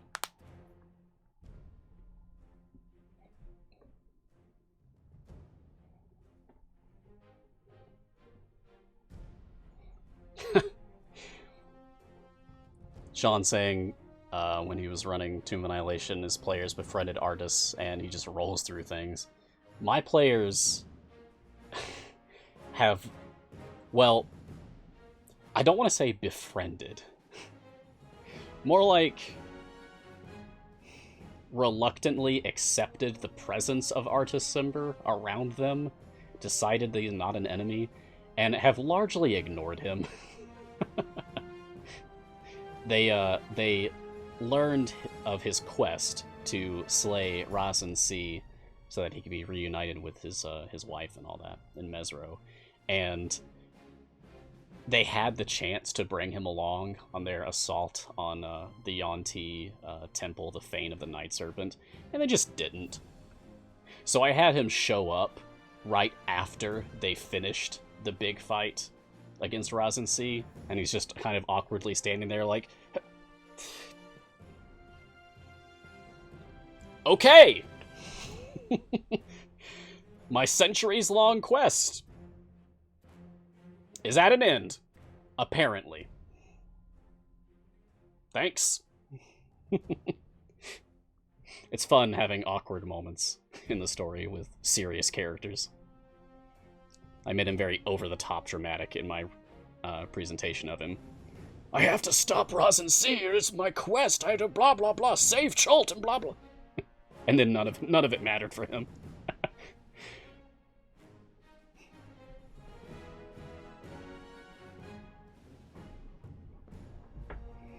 Ikano Kato, is there a specific strategy for farming favor? Is it just play till you wall and then reset and just do that for a few days?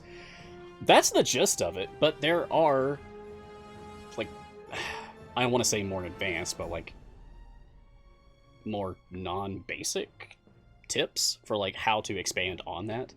An advanced strategy would be Azaka farming. That's a whole thing. There's, like, guides for that. And maybe I could show how to do that on my stream sometime. I think Garwar has shown it on his stream before. But, yeah, there's, as Supply says, more nuance, thank you, to other things that you can do for favor grinding. Get to your wall. Your absolute wall. Put some debuffers out. Have them debuff things like Ayla, like Grama, like Warden. Like Sasaspia technically, but kinda not really. Anyway. Put debuffers out. They'll help you maybe push a little bit further. Use potions. That'll help you push a little bit further. Ultimately, you'll get to the point where you'll notice that your favor gains have really slowed down. At that point, linger for maybe an hour. Don't just immediately reset. Linger there. As long as you're still getting kills, linger at your wall for maybe an hour. Then reset. And then go again. Rinse and repeat. As you get more blessings by spending your favor, like if we go look at the Torm blessings for the Grand Tour of the Sword Coast, as you get blessings, you will be stronger. And your global blessings, any of the big ones on the right column, apply to every single campaign. But as you get blessings, you'll be stronger, you'll be able to push further. As you get achievements, you'll be stronger and you'll be able to push further. So you have a 5,218% bonus to all champion damage just for my achievements. As you do patrons and unlock their global perks, you will be able to push further because you'll be stronger. There's all these different dials that you're constantly turning, you're constantly increasing, bumping up, boosting, whatever, and they all combine to make you better, you push further, get favor faster, have a good time. And when you're ready to do Azaka farming, go look up a guide. Go look up a video or a text guide if that's more your speed, or ask people about it on the Discord. Someone will be happy to explain to you.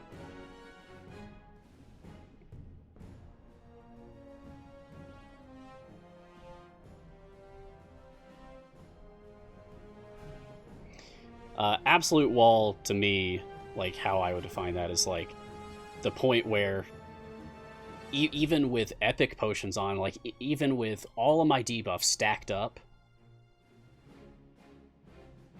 I cannot go one more further stage than that. Like, this is the last stage that I can possibly get kills on consistently. Also, weekend buffs. Especially if you're a newer player, weekend buffs are going to matter more for you. Like, new to intermediate. Speaking of which, guess what else C&E told me, because they're not having a stream tomorrow. For the first time on Mars Guiding Hand, I get to tell you guys the weekend buffs. So,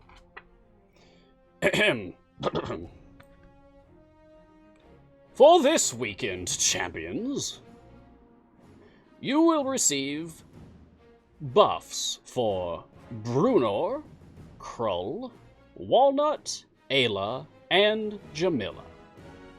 It is the Jobs Done weekend, and the Golden Epic is for Walnut Slot 3. There you have it.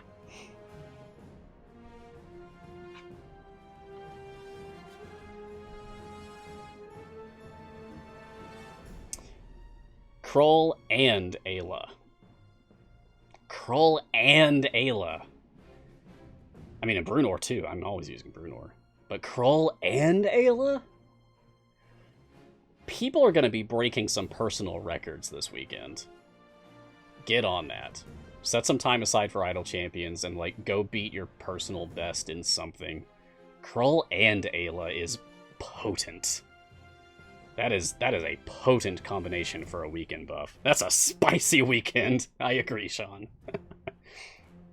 How is Walnut? I have him full purples. Her, I think.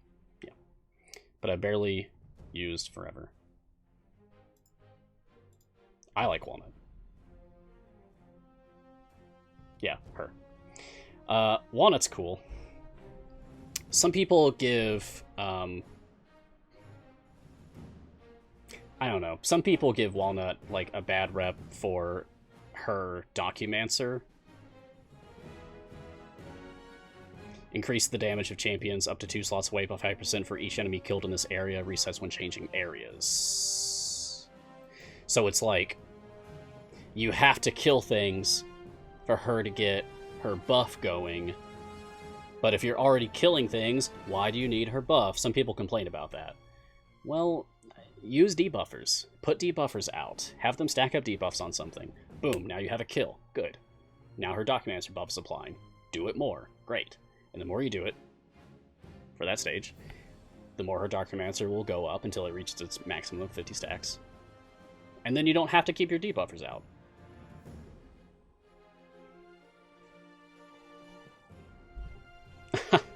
Thank you very much,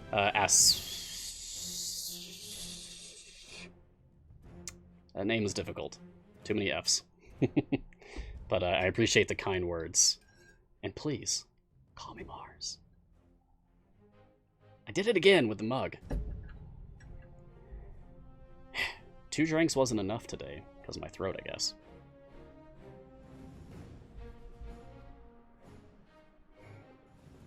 Yeah, as long as you can keep killing, Walnut's fine. I really like Walnut's ultimate, too. There was a point in time where Walnut's ultimate would cause the game to crash on the web version, but thankfully that got fixed. Thank you, Cini. Now it's just fine, and it does multi-hits. Oh, man. Also, it used to do way more hits in general. Walnut's ultimate is pretty good for doing multi-hits, but it used to absolutely shred bosses to death. I remember fighting Zerial with Walnut, and even seeing Dylan do it live on stream using Walnut's ultimate on Zerial, because I think someone said to do it in the chat, and then Dylan did it and went, oh. Like, that's too strong. Just deleted the boss. Yeah, Walnut versus armored enemies was amazing. It was a good time. That's part of the fun of this game, is how things change.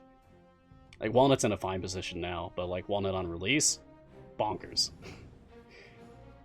That 1 week where Gromma was the strongest character in the game.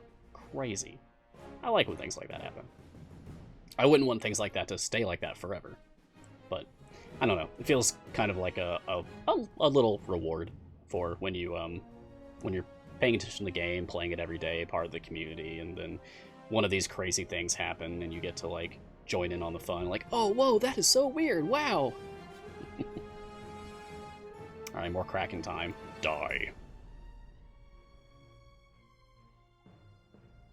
It's like, that ultimate did maybe a quarter of its health, roughly.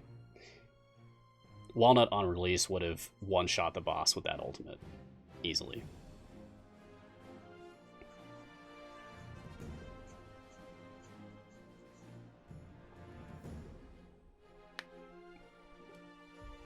Oh, using Walnut against Strahd before the fix. That was very smart, Supply.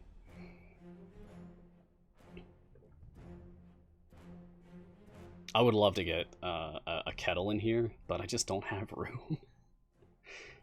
I will make a pot of tea after the stream.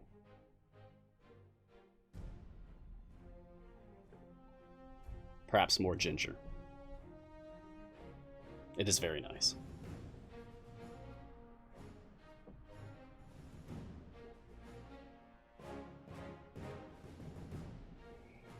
Someone asking in the chat, what is armor? Are you asking, like, conceptually? Or mechanically for the game? For the game, armored health is a thing that you see most often on bosses, sometimes on enemies in like certain variants or something. But armored health is when, say, an enemy or a boss has multiple segments instead of a single continuous health bar. And it's often displayed with a yellow or like gold color instead of red. And you cannot one-shot an armored boss, an armored enemy. Each chunk of its health bar has to be dealt damage separately, like continuously, in order for it to go down. So you need to have high enough strike damage to take down a single chunk of its armor. And you just tap it down until it's dead. It prolongs boss fights, like it increases the duration of boss fights in general, and that can increase the difficulty, especially if it's a boss that has extremely powerful AoE attacks against your formation. Cough, cough, Valindra.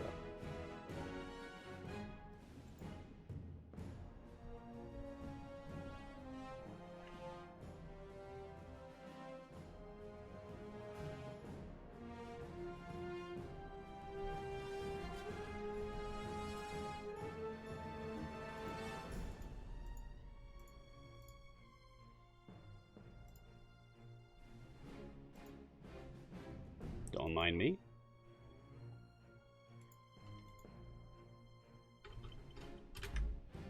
Be pretty cool if I got a shiny from just opening a single casual chest on stream, but I shouldn't like beg for shinies every single stream. I've gotten like 3 on Guiding Hand so far, I think.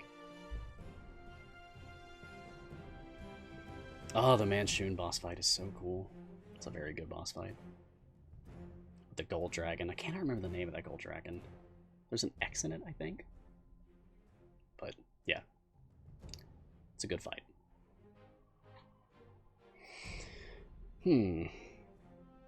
Let me see about setting up an anti-Kraken formation now.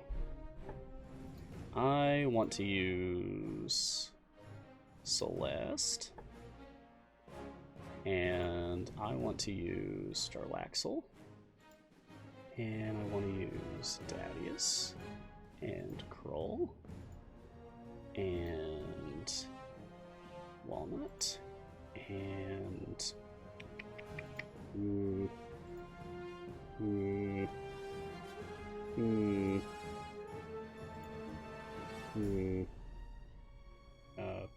Sure, doesn't matter, really.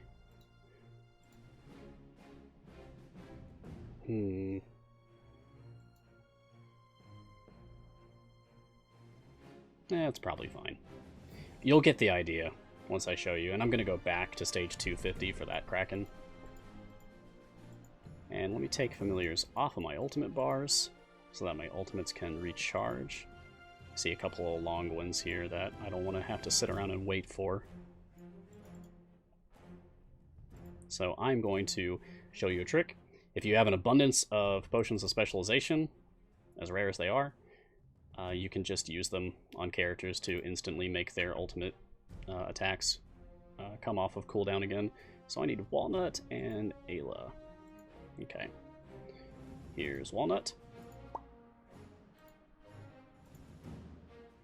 And here's Ayla. Great. Now instead of waiting around for 3 minutes, they're already here. Oh, and I need to do Crowell as well.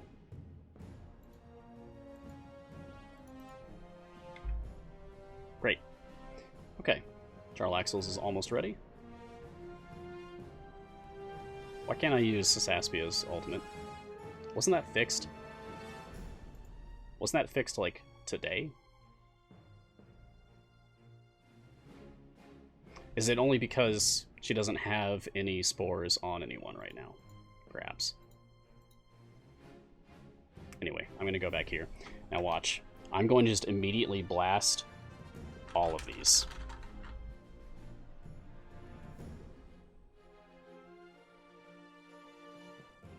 Done. Enemies didn't even really get a chance to spawn. Just done. Simple.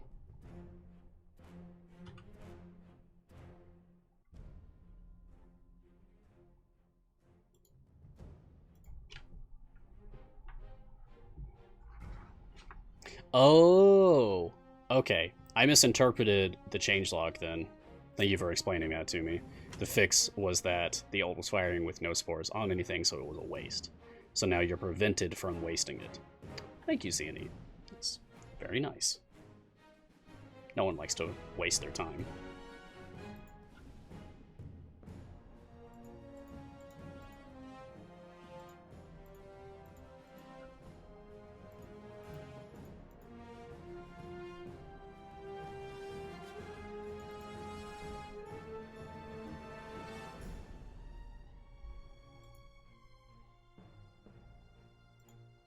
Bum, bum, bum, bum.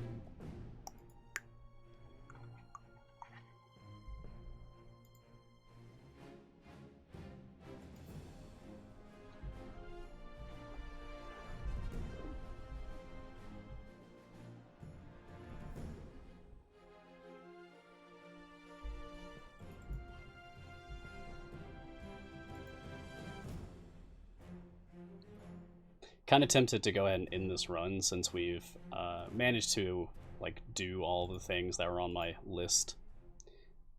Showed off Construct Evylyn, Clone Walnut, got Sasaspia's achievement, talked about all Sasaspia's formation abilities, showed off an anti-Kraken formation specifically, because your actual damage in that fight doesn't matter as long as you can just get tons and tons of hits on the Kraken instantly. Then you'll be able to kill it regardless of the stage you're on. It's just a segmented health boss, so you don't have to worry about armor or anything. Yeah, let's go ahead and end this. Ah, good. We got our achievement for doing all variants of Sasaspia's adventure.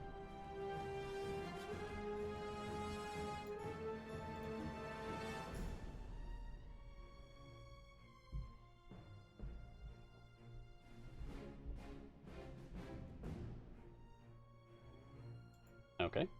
And I'm going to go back to grinding out my Mert patron currency, because that's what I was doing before the stream. So I'm going to go to Mad Wizard, and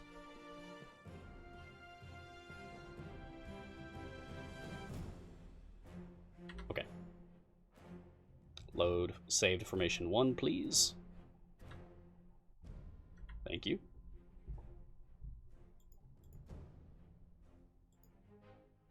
Most of these choices don't matter.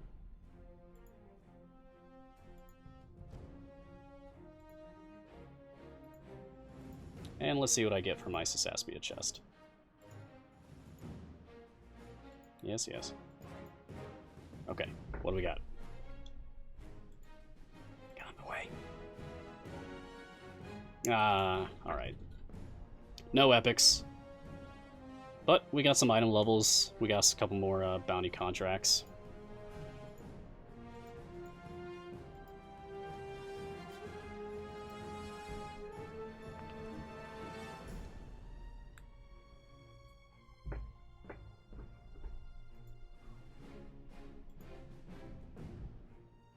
You're very welcome for the stream, Yuki the Snowman.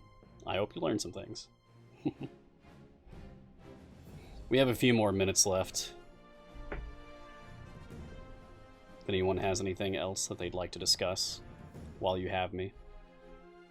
I'll be back next week, of course, for episode 8. We'll be covering whatever we get next week.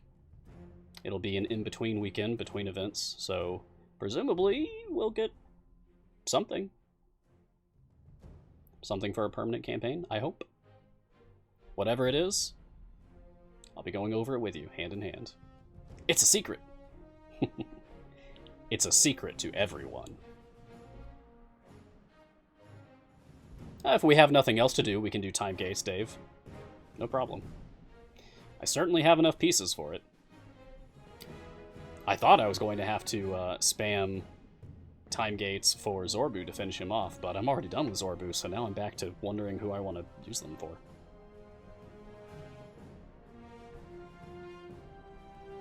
Oh, Sean knows.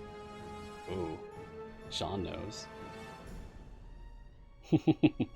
Well, I'll look forward to it, whatever it is.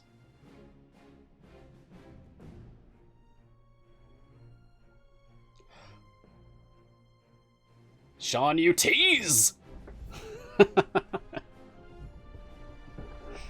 That's fun.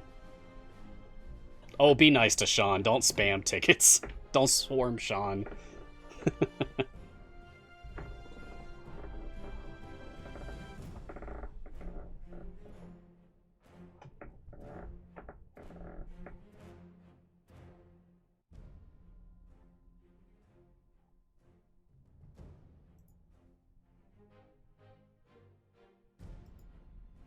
Oh yeah, C&E's at PAX right now. I hope they're doing well. Oh hey Clive, what's up? I didn't realize you were here. I hope the team is doing well over at PAX East. The last I saw, I think Margaret posted a picture on Twitter of doing setup. Well, yeah, not all of the team is there, just some of them.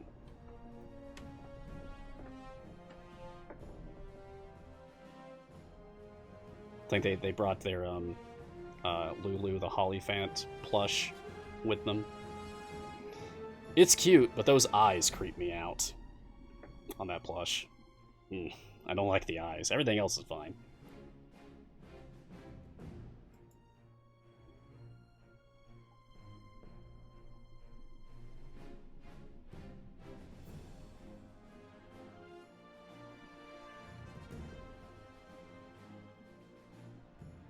Lulu's Grand Tour of the East Coast, yeah.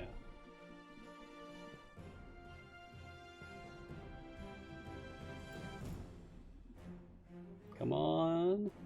Yeah, exactly enough. Boy, this is rare. How often do you get to see absolutely 0 gems? I feel like that's the most rare gem amount in the game. Hey, a medium contract. Nice. So weird not seeing any gems in my inventory.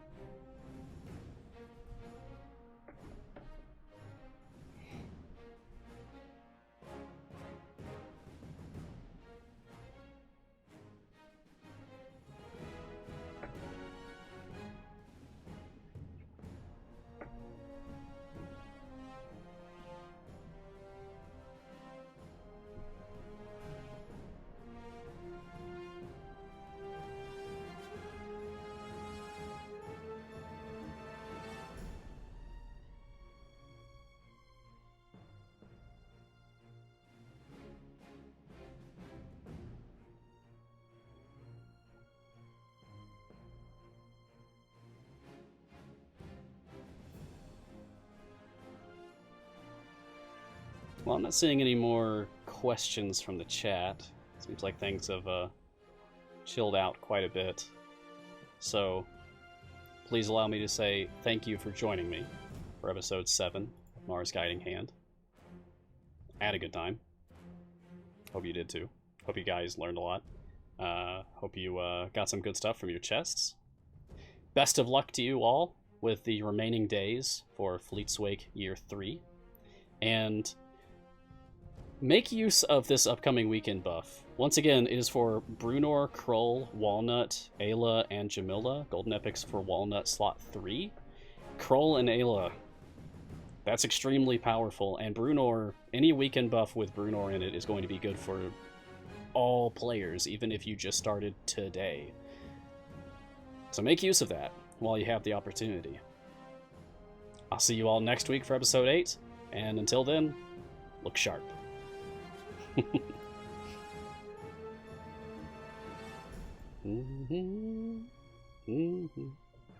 Ah, congrats on beating Kraken 500. Very nice.